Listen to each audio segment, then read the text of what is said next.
যিখন সমাজত আমি থাকো সেইখন সমাজত যদি কিবা দুৰ্নীতি হয়, সেইখন সমাজত যদি কিবা বেয়া প্ৰভাৱ পৰে, সেইখন সমাজত যদি কিবা হতমত হৈ আছে, প্ৰত্যেকজন ব্যক্তিৰ দায়িত্ব হয়, জৰুৰী হয়, সেইটো কামৰ পৰাই তেওঁক ৰখাব লাগে।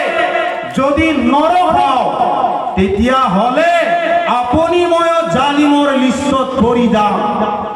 হাদিছৰ কথা, এজন মানুহে বেয়া কাম কৰি আছে, কিন্তু মই দেখিছো, মই কাণেৰে শুনিছো, তাক বাধা দিয়া নাই। অৰিজিনেল ৰিয়েল অন্ধ কানা, ৰিয়েল কালা অৰ্থাৎ কলা কোনজন? আৰু যিজনে মাৰ গৰ্ভৰ পৰাই জন্ম পায়, তেওঁ লেংৰা, অন্ধ, কালা, শুনা নাপায়। অৰিজিনেল অন্ধ, কালা, লেংৰা তেওঁ নহয়।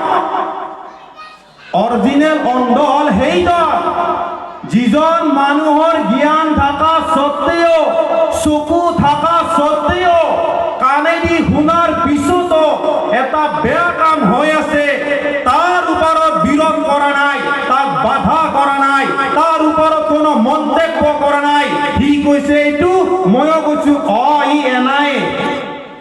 সেইজন হৈছে ৰিয়েল অন্ধ, সেইজন হৈছে কালা, সেইজন হৈছে লেংৰা।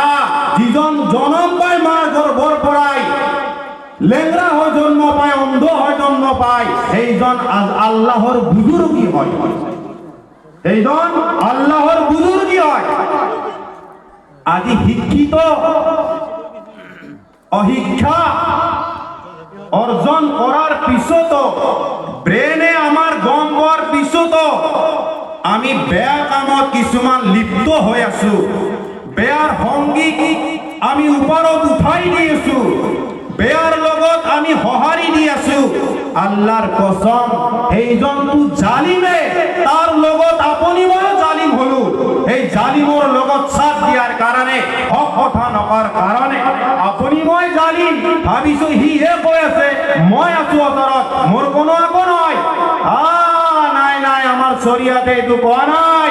আমাৰ শৰীয়তে ইছলামে কৈ আছে তুমি এক নম্বৰ জালিম হৈ গলা। তুমি কব পাৰিলা এইটো বেয়া কাম, এইটো বেয়া চলি আছে সমাজত। আজি সমাজত কিমান দুৰ্নীতি আছে, সমাজত কিমান বেবিচাৰ চলি আছে, কোনে কিমান গুৰুত্ব দিছো, কোনে কিমান তাৰ চকু কাণ দিছো।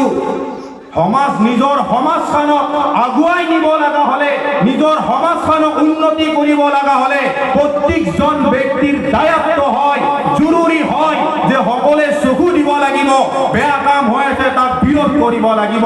তেতিয়াহে আপোনাৰ মোৰ সমাজ ভাল হ'ব, আপোনাৰ মোৰ ল'ৰা ছোৱালী ভাল শিক্ষা অৰ্জন কৰিব, তেতিয়াহে আপোনাৰ মোৰ সমাজ বাকী সমাজতকৈ উন্নতি হ'ব, তেতিয়াহে আপোনাৰ মোৰ ডিষ্ট্ৰিক্ট উন্নতি হ'ব, তাৰ পিছত আমাৰ ৰাজ্যখনৰ ভাল নাম আহিব। বেয়া কাম চলি আছে, সঁহাৰি দি আছো, তাত মাতা মানুহ নাই। সমাজ ভাল হ'ব, ল'ৰা ছোৱালীবিলাক ভাল হ'ব।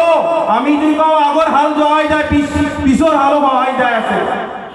বৰ্তমান এনেকুৱা পৰিৱেশ হৈ পৰিছে আমাৰ মুছলমান সমাজত।